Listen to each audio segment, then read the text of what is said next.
Good evening, everyone. Good evening, or good afternoon, depending on where you are again.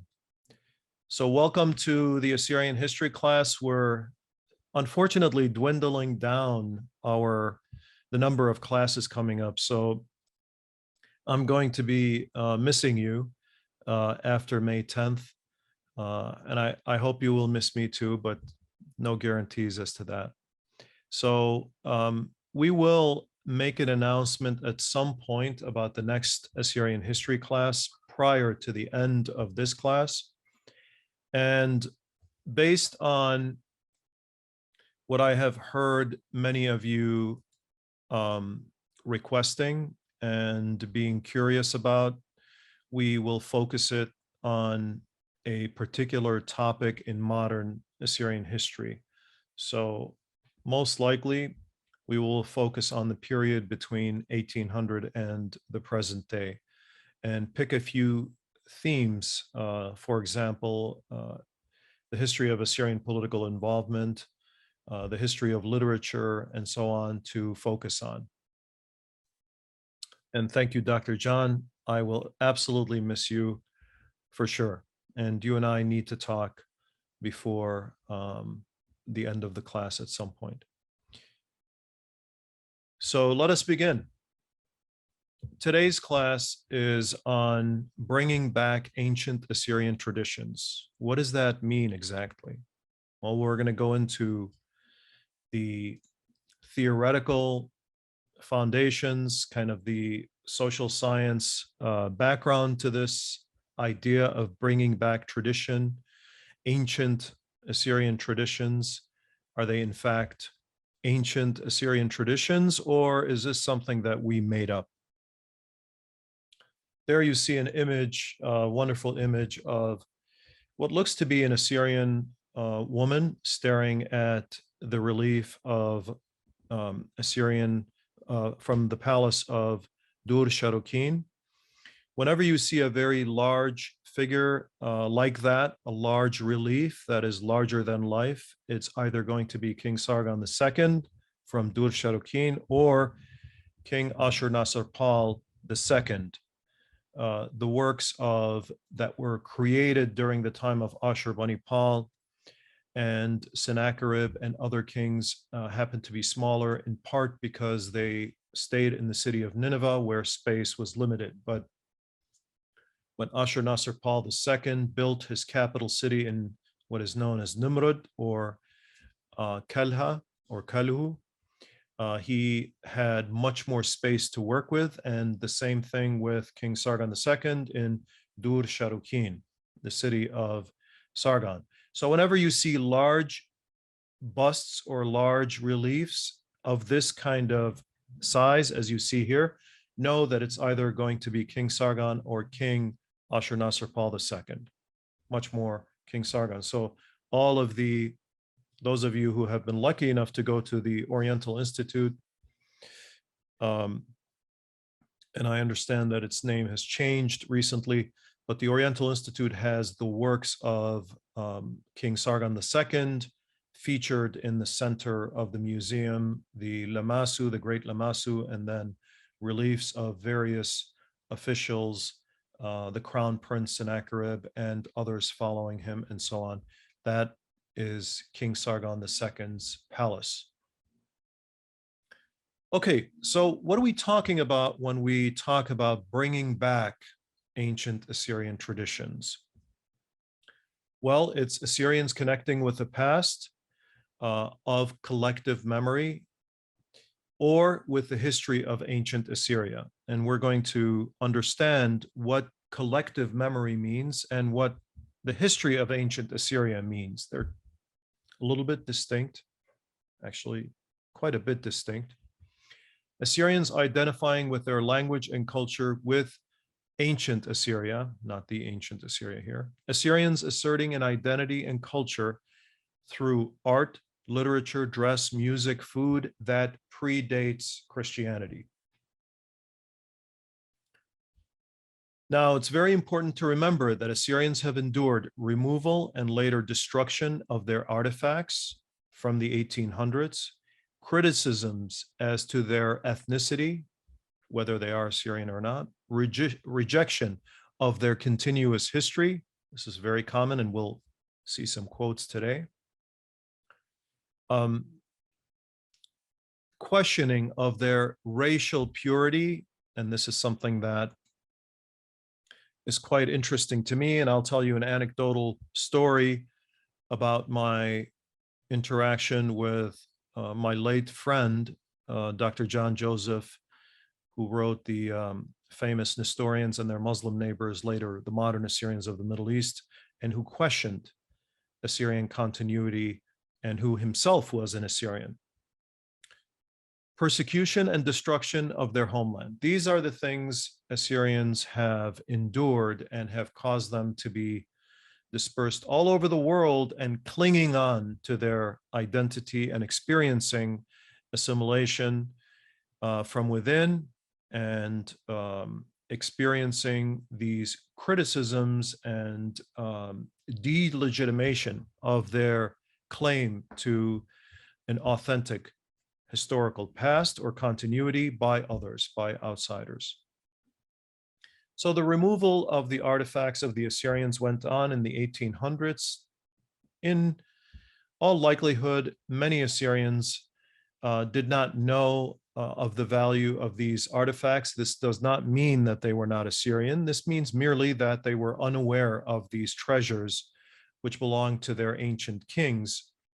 And these treasures were buried, of course, in the past. And so these were removed by Westerners, Laird, Bota, and others, and even to an extent by the Assyrian archaeologist Hormuz Rassam.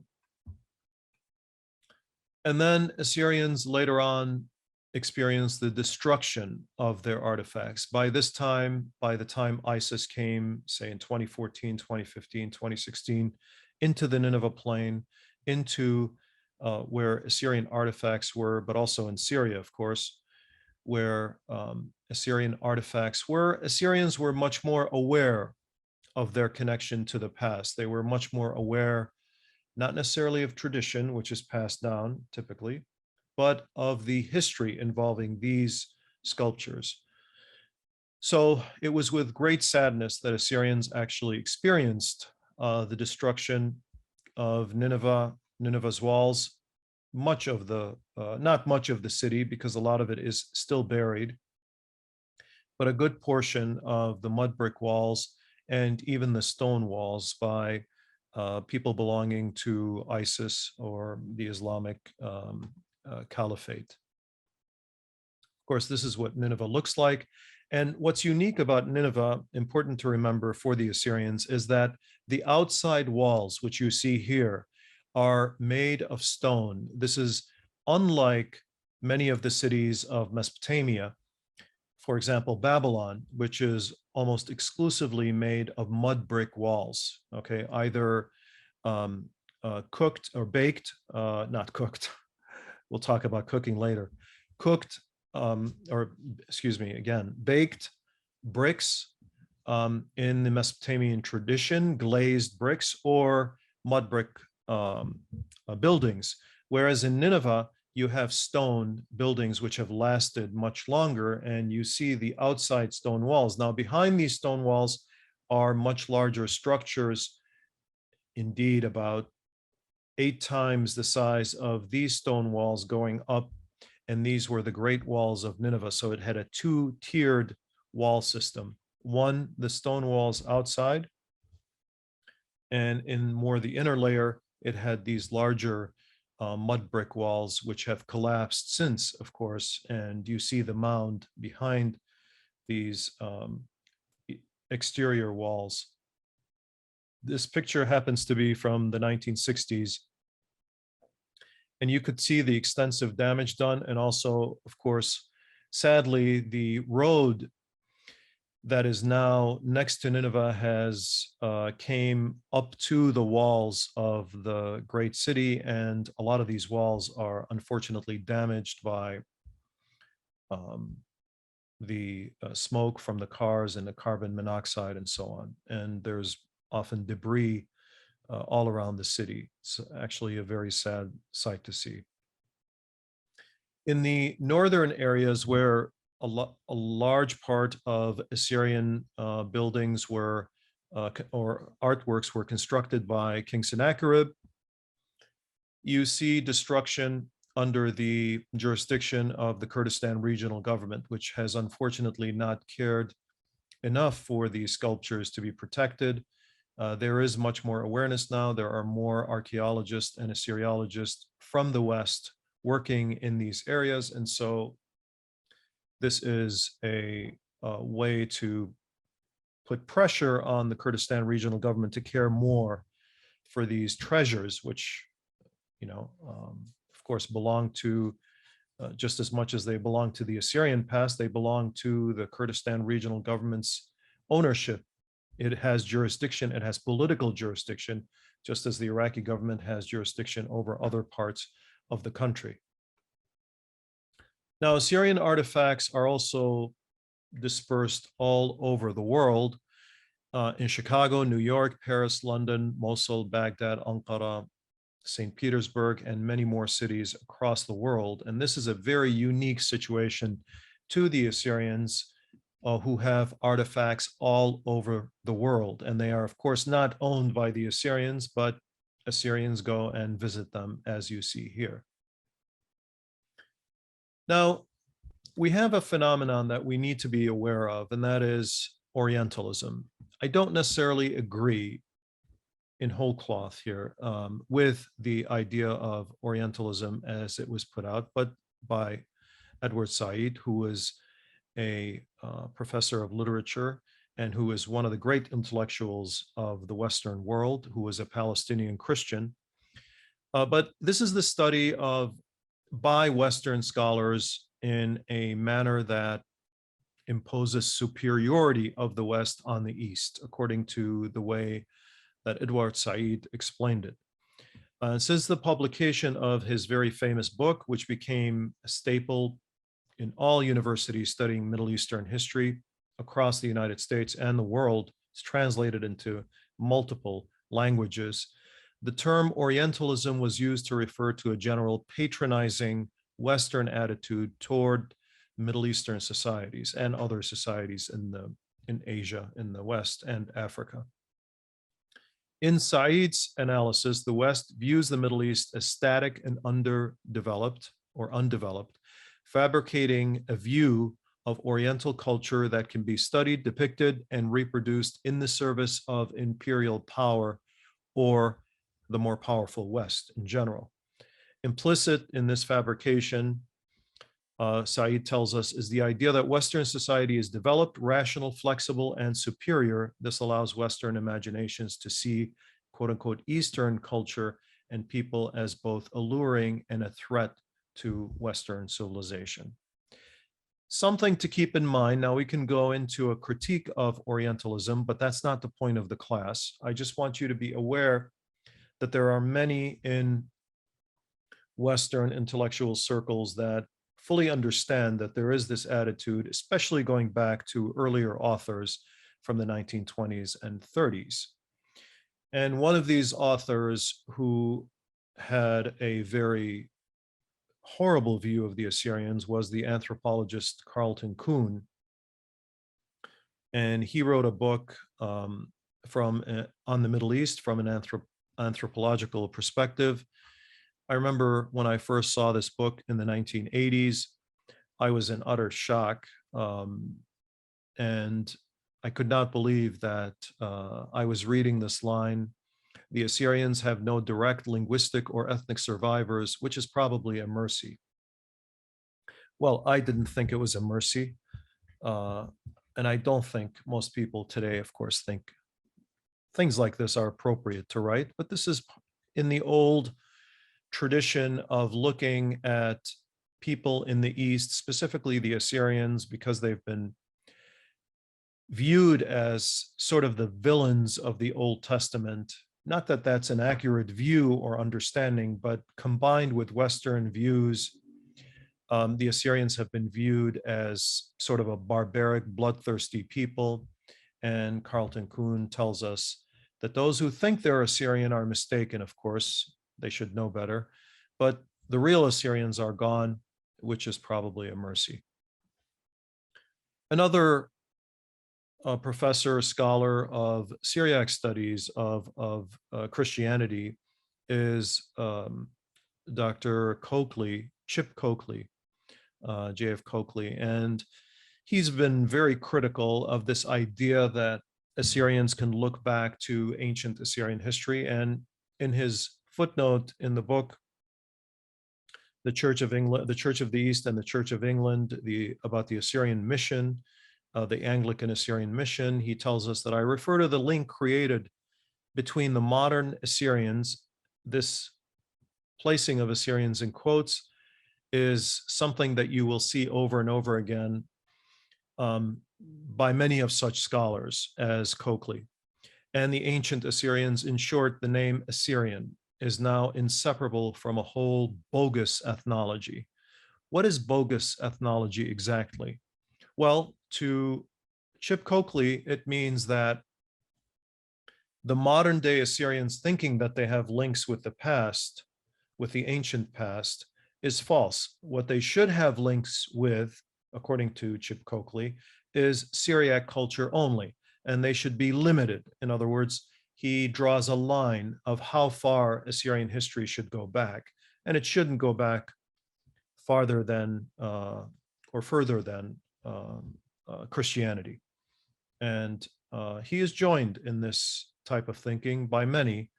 Another old historian, Stuart Easton, tells us that the Assyrians received no mercy as they had shown none. The very people disappeared from history, killed or absorbed into the population of the conquerors.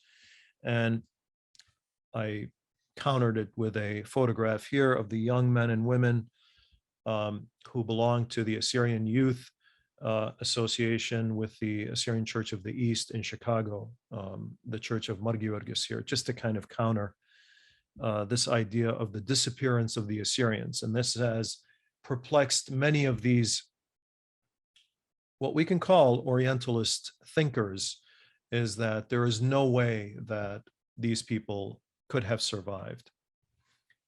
And of course, this type of writing was picked up by politicians in the Middle East, by others. And I showed you, if you were in the lecture, an Iraqi politician who said that these are, of course, not Assyrians, and there were tourist books produced for school children and for college students, and they taught us that these Assyrians, who are not descendant from the ancient Assyrians, we must always remember, are actually Nestorians. And what this tells us is that the Assyrians are really not entitled to an ethnicity. They are simply a conglomeration of various peoples who have come into the Church of the East, or Nestorian, even easier to remember, and they think wrongly that they belong to some past, and that's all imagination. In a more recent book, Adam Becker tells us that the Assyrians essentially learned that they are Syrian or Suraya. They are the Surayan nation through interactions with missionaries. The Syrian nation became the Assyrians. They became aware that they were Assyrians. And they read the works of explorers of ancient Assyrian ruins and came up with the idea of being linked to these people and that they are Assyrian. And of course, this is a very patronizing and arrogant way to look at Assyrian history. Why? Not simply because we're Assyrian, not simply because this is Assyrian history, but because this is a phenomenon, remembering, recalling, reinventing history, that is common to the entire world. The Assyrians are not an exclusive entity that lives in a vacuum, that recalls a ancient history that one can say, oh my God, this is a very unique phenomenon. They are unique in certain respects, of course, but in recalling the past and remembering tradition and transforming tradition, the Assyrians are certainly not unique. And we are told by David Wilmhurst and this is the author of two works in particular, The Martyred Church and A History of the Church of the East from the 1300s until the First World War. And both of these works involve a lot of research. Indeed, this man has worked a lot, but it is very disappointing to come across his attitude in this very narrow-minded and almost high school-like fascination with people who love history and who are nationalistic. And he tells us modern Assyrian literature is shrill and bombastic. One longs for the day when the Assyrian writers will, quote, find more attractive themes than the grievances of the Assyrian nation. And of course, when you read this, what comes to mind is the meme of Greta Thunberg, how dare you? And perhaps I should have posted that here, but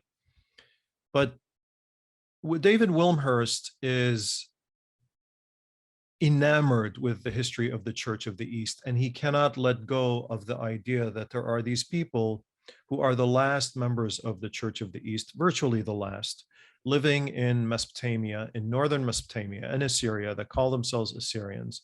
And he just can't bring himself to accept this idea. And he tells us the idea that they are descendants of the Assyrians is silly because they are thoroughly mongrel and have been for centuries. What a horrible term to use, something that nobody ever uses for a people these days. And so David Wilmhurst, a rather disappointing figure who otherwise has accomplished something incredible in detailing the history of the Church of the East, in my opinion, loses completely, delegitimizes himself in writing about Assyrian history this way. Because Assyrians, nobody has said that either the Assyrians or the Arabs or the Kurds or the Turks or the British, his own people, are pure of race. Nobody is making this argument. This is a silly argument to make in the 21st century. Absolutely a silly argument. So to say something like they are thoroughly mongrel and have been for centuries is really a horrible way to deal with Assyrian history, and a horrible way to understand phenomenon that is better understood by more intelligent social scientists. And of course, we have John Agresto, whose claim to fame is that he pushes for liberal education, the liberal arts, and he wants to educate the world. And he has written the preface or introduction to a book by Gordon Taylor. This book is on it's on the massacres of Badr Khan Beg.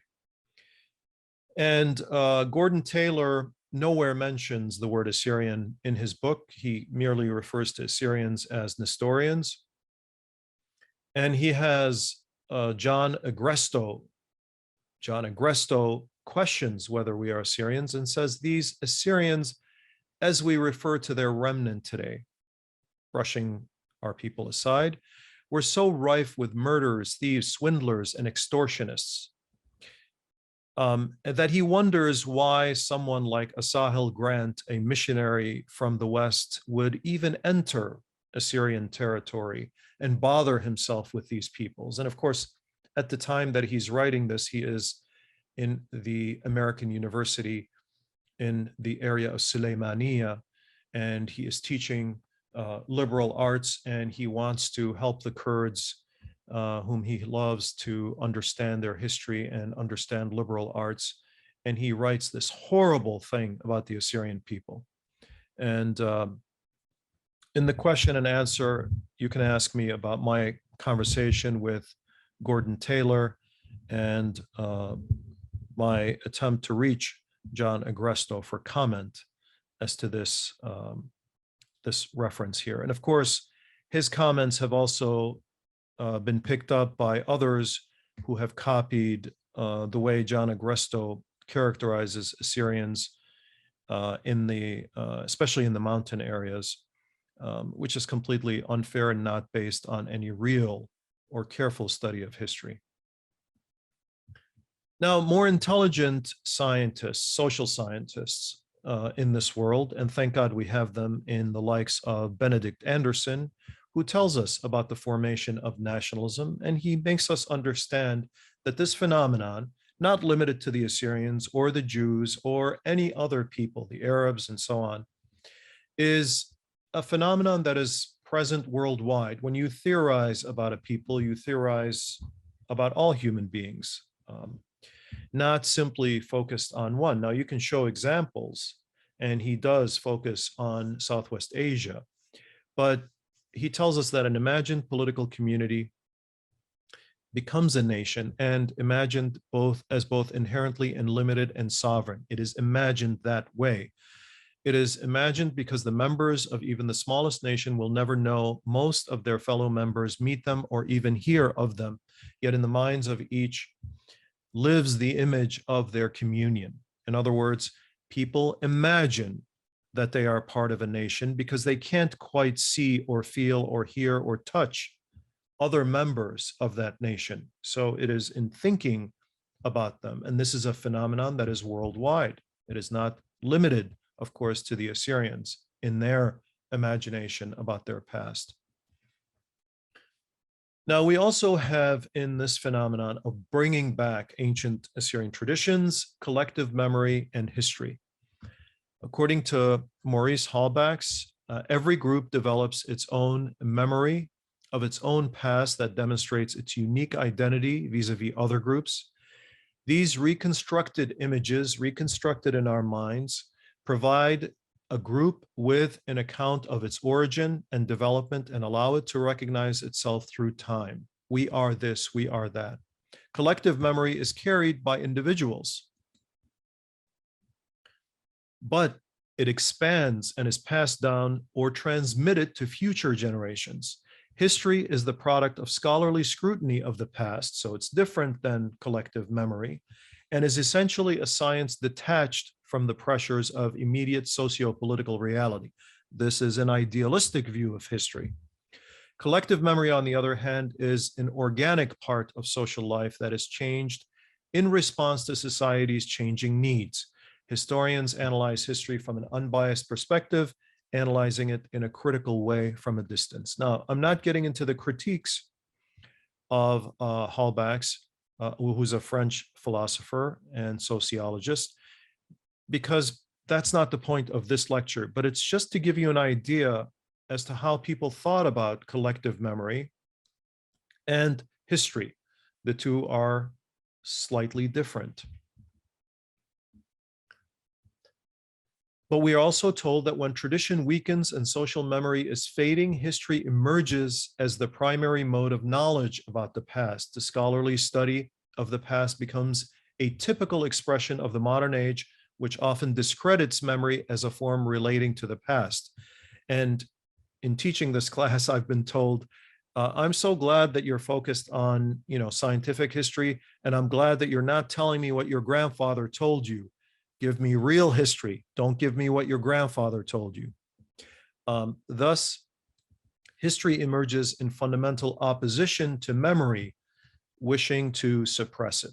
So a lot of the previous historians, previous scholars, some of them I refer to as so-called scholars, such as John Agresto, who's not a real scholar, he's a fake scholar, pretends to be a real scholar, confuse what is collective memory and what is tradition and what is history, and render judgment on the Assyrians, not knowing what is what exactly, not putting everything in the right box and understanding it with proper perspective.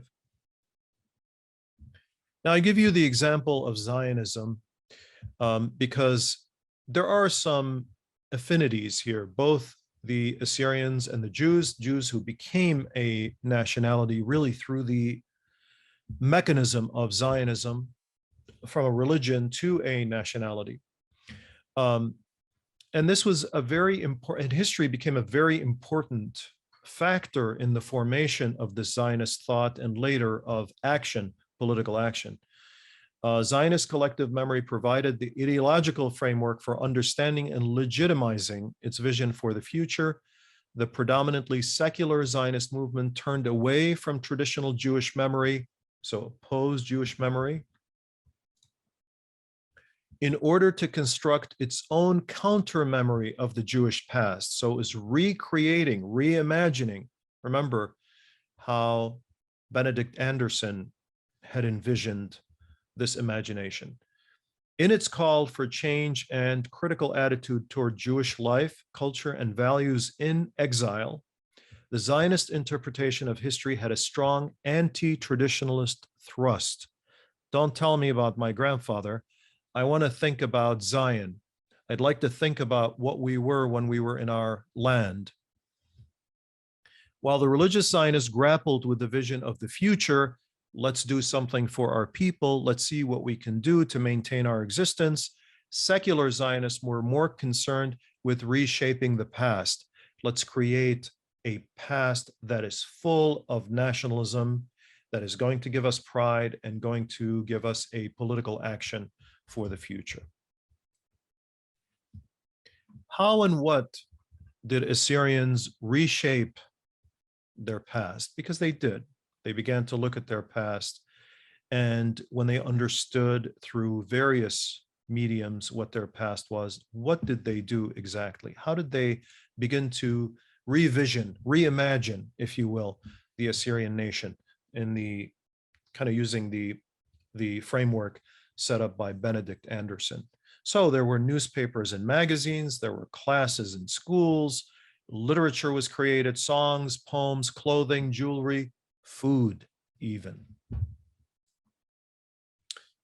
This identity, this one Assyrian identity that began to cross the traditional lines of the religious denominations within the Assyrian nation was led by people like Freydun Aturaya, Naum Faiq, Ashur Yusuf, Benjamin Arsanis, and others in Urmia, in Harput, in Diyarbakir, and other places, both among the members of the Church of the East, the Chaldean Church, the Syriac Orthodox Church, and various Protestant denominations. And of course, Benjamin Arsanis was a member of the Russian Orthodox faith.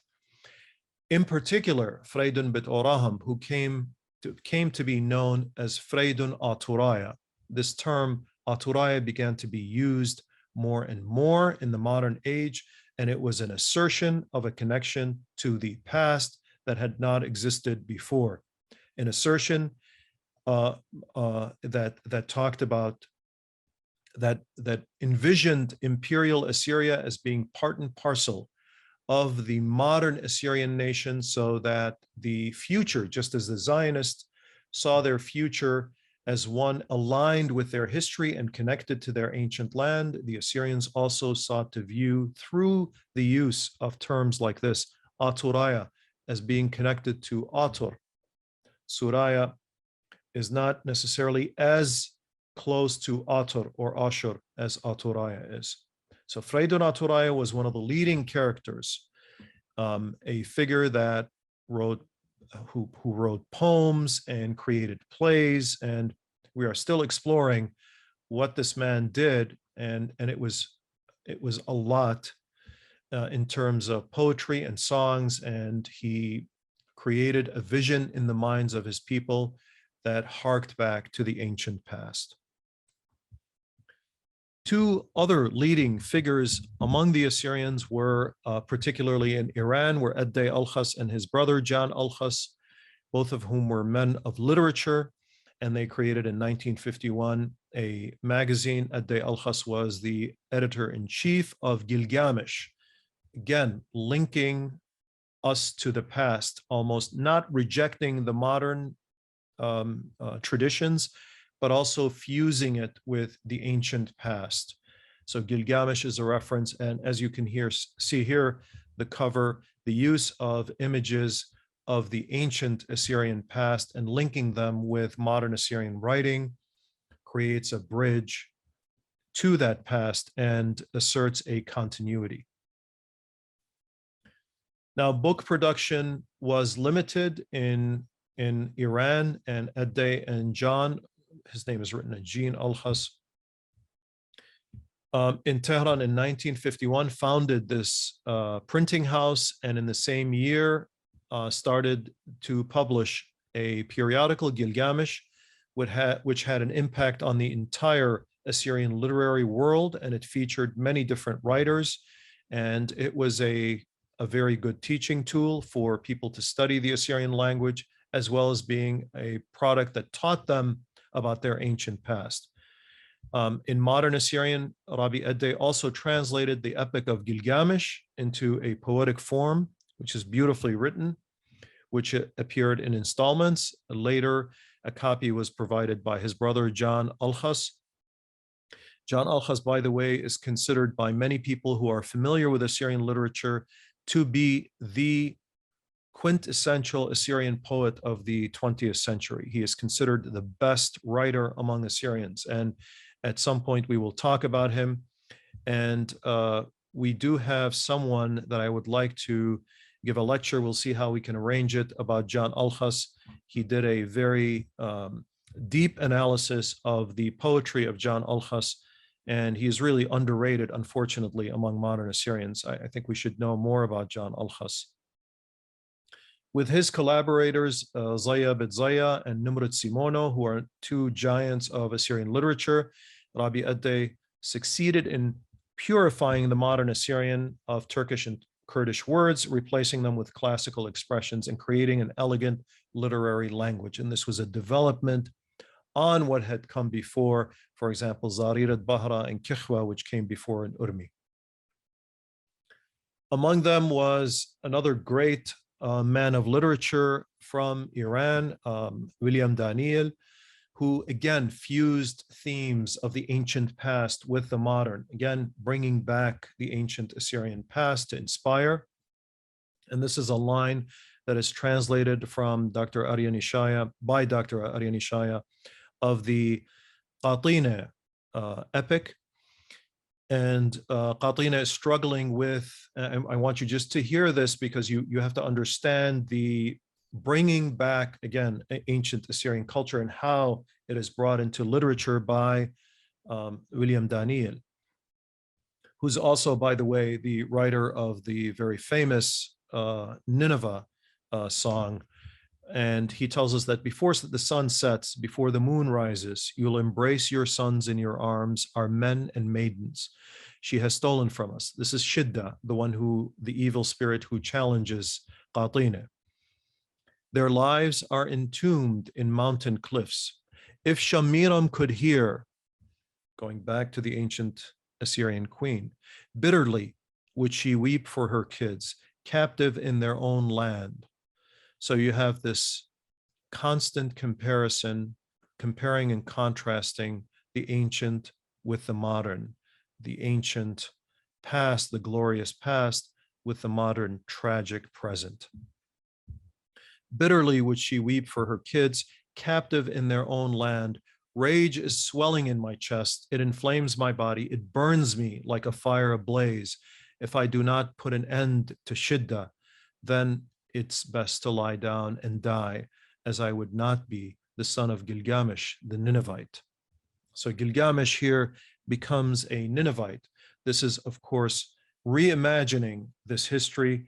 It is putting Shidda, the evil spirit, as the modern challenge to the Assyrians in the poetry of Daniel, or William Daniel. With the coming of the Assyrian Universal Alliance, we have the adoption of many other ancient Assyrian themes and celebrations, such as, for example, Chab Nisan. We heard, if you were a participant in the lectures, we heard in the lectures about the celebration of Chab Nisan as it was done in the ancient past, but we also knew that it was adopted in the present, and Dr. Zach Cherry, and in particular, Dr. Shana Zaya spoke very eloquently. I won't repeat what they said, but the Assyrian Universal Alliance in 1968 had much to do with this bringing back of the ancient heritage, especially bringing the Assyrian flag and adopting it the Assyrian flag as we know today, of course. Another great pillar is the son of Rabbi Eddai Al-Khas, Hannibal Al-Khas, who is one of the greatest artists that Assyrians have, widely recognized in the land of Iran. Unfortunately, not as known among Assyrians as he should be. I had the great fortune to know Hannibal Al-Khas personally, met him personally, and had time to spend with him. In fact, I still have his letters in Assyrian to me from Iran, and I cannot respect this man enough. One day I will do an entire lecture on the way he thought and how he perceived art and what others say about Hannibal Al-Khas and what my experience was with him. Dr. Alda Benjamin, I know, has given a lecture on Hannibal Al-Khas, and he deserves much more in terms of careful study of his work and his thoughts. This is a painting where Hannibal Al-Khas blends again the ancient Assyrian past, Gilgamesh and Enkidu struggle, for example, with the modern tragic Assyrian present.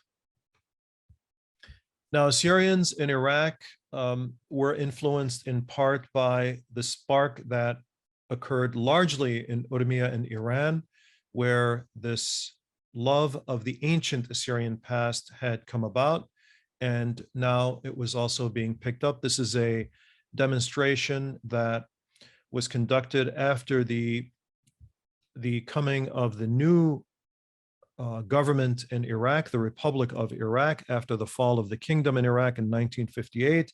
Abdul Karim Qasim had there was a demonstration in front of him, and the Assyrians participated, and the way they participated was to demonstrate their ancient connections, their rootedness to the land. And so this is one example of, I would say, of harking back to their ancient past, and it was a very impressive show at that time in the 1950s, approximately 1958. Another artist that we should know that is very important for bringing a lot of the symbols that we are familiar with is Vladimir Bed-David. Vladimir Bed-David was born in Iran and had been in Russia for a number of years, and he is responsible for many of the iconic images that are instilled in the minds of modern Assyrians and were picked up and repeated again and again. And these images were brought to life, in effect, in color, which had not been done before. And these symbols were blended with, as you see, the Assyrian star, with Assyrian writing, modern Assyrian writing, to encourage people to understand their past in a way that it was much more relatable than, for example, in museums. So you see this painting that many of us remember from our childhood, that was copied and reproduced and spread all over the world. And these images, some are more iconic than others, but I'm going to go through them fast. But just to make a comment here, there were calendars produced in Iran with such images to constantly reinforce the idea that the ancient past belongs to us. It is not simply something that belongs to outsiders. They are not the only ones, although they can keep our artifacts in their museums or hold them under the power of their governments. We can also reclaim our past, and Assyrians in Iran in particular took the ball, as it were, and ran with it and produced a ton of literature that spread all over the world. And Vladimir Bed-David is responsible. Here you see on the right a beautiful image of the Assyrian alphabet, as well as the cuneiform, and then the Assyrian flag coming in the appearing with sunlight. And then Vladimir Bed-David also did Tpaqtid Biyamma's cover, be it Yushia Trabi Pira Amir Khas from Iran. This is in the 1960s, and this iconic image also was hailed by Adam Becker And he describes it here as features it in his book, The Meeting with Mother, Tpaqta B'Yimma, a collection of poems printed in Tehran in 1965. So you could see the creation of this imagery by people like Vladimir Bet-David and others, but Vladimir had a particularly powerful impact in that he reproduced these images over and over again in the 1960s and 1970s, and also some sculptures. This one was produced in 1975, and this one this is actually a whiskey container, believe it or not, that he produced for the Assyrian National Federation Convention in 1975. I remember when this came out and I wanted one and I could not have it, unfortunately, because I was too young and there was whiskey contained in it. So we never even got it. In the 1970s and 80s, there was a great flowering of various gatherings in Chicago. And again, the ancient Assyrian theme was featured again and again in the display of costumes in this kind of larger public setting and poetry. There you see Rabbi Ninos Nerari, who has been another active pillar in the Assyrian community in Chicago in particular, but really throughout the world, with his poetry evoking the ancient past and blending it with the modern tragedies of the Assyrians. Another great poet is Ninos Aho, whose very impressive public appearance and charismatic nature endeared him to many Assyrians, and he is quoted left and right by many Assyrian writers, and many recall his poetry, which is oftentimes read out loud. And he has, of course, by recalling this ancient history, also transmitted it to his offspring. There you see his daughter holding the Assyrian flag in Sennacherib's, by Sennacherib's aqueduct near Nineveh. The New Year celebrations among Assyrians became something spectacular. Every year they increase in sort of ceremonial stature and bringing in more and more interesting themes and blending, again, the ancient Assyrian past with the present. Here you see the modern Assyrian kind of that has become kind of folkloric material with the ancient Assyrian. So it's becoming more normal to see this as a tradition of Assyrian culture. And in art, of course, Assyrians also began to create monuments. This is Fred Parhad, an Assyrian who's the son of, or the grandson of Dr. Baba Parhad from Urmia, who in California created the Ashurbanipal statute and later created the Shamiram statute, and took creative license, you could say, to create very beautiful Assyrian sculptures that blended, again, the ancient past with the modern sense of style that Fred Parhad had. Also, Dinha Zumaya, an artist in Chicago who is from Syria, also began to blend the ancient with the modern. Here you see one of his paintings, which features King Ashurbanipal and Queen Naqiya Zakutu, who is the grandmother of Ashurbanipal, seated next to each other with an array of books and the great number of scholars you see in this painting, as if they have all come together from the ancient past to the modern time in terms of literature. This is sort of tying all Assyrian literature. It's the ancient, it's the medieval, and it's the modern. And this painting today, which is a very large painting, hangs in the offices of the Chaldean Foundation in the Sterling Heights area. Fascinating painting, mural, I should say, not painting. And here again, we have Dinha Zumaya blending the ancient with the modern in terms of writing, using ancient Assyrian themes that appear again and again. And here are two more examples, one of Assyrian dress, one is an Assyrian winged bull that above it has the letters, modern Assyrian letters. Rabel Shmuel is another Assyrian artist in the Chicago area. I feature these. They're certainly not the only ones, but these are very significant people. Rabel brings Assyrian patterns from the past and uses them as decorative symbols in the present. We also have the involvement of various organizations. This happened to take place in Chicago in the very recent Chab Nisan period. And what was done here was fuse Assyrian tradition of Chab Nisan as it is celebrated today by having Assyriologists come and explain to Assyrian students certain themes, but then you have a special celebratory